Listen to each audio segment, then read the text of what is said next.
Chayol ama chupna chathagadaba Van Mahotsava umangi kumaigi sarukama oina Thobal Forest Division asinduna ngasi Khongjom War Memorial Complex ta District Level 108 Suba Van Mahotsava Pangthokhre. Thauram aduda Deputy Commissioner Thobal Hanthem Subas IAS DFO Thobal Dr. L.G. Sili amadi SP Thobal Rakesh Balwan na athoiba mithung Thauram mapu amasung akhanaba mithung oikibaga loinana District Level Officers sing amadi tongan-tonganba school gi mahairoi sing su saruk yaki. Thauramgi sarukama oina athoiba mithung oikiba DC Thobal Hanthem Subasna luchingduna forest staff sing tongan-tonganba organization sing amadi mahairoi singa loinana Khongjom War Memorial Complex ki akoibada u chara kayamarum thaki. Athoiba mithungi warol piraduna DC Thobal Hanthem Subasna haikibada ngasi-ngasimak Manipurda yamna toina ichaw thokliba asimaksu deforestation ga yamna mari leinei. Forest ki area singda uwa koklabanina nong tarakpa matamda fazin binaba leitabana ahongba asi oirakpani haiki.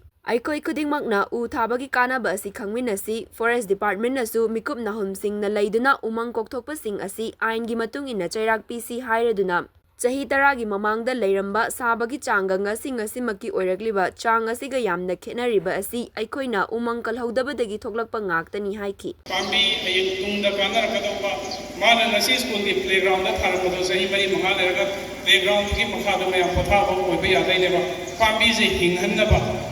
angang singsida sinaraga tawgi ai program paikhat aningi kainoda aikoina ayamba tawrise mayam su hainabado u than si khotang aigum si usu thahan si usu hingan se habineba ngasi aina tharamaga hayeng si yengsala dragadi sanna khara sathoki adagi ising saibidabadagi sigida oiragadi aikoina ngasi pangthokliba Van Mahotsava ki art hase thoi habinida aduna ngasi thagadoriba usisu hingansi thasu thasi hingsu hingansi haba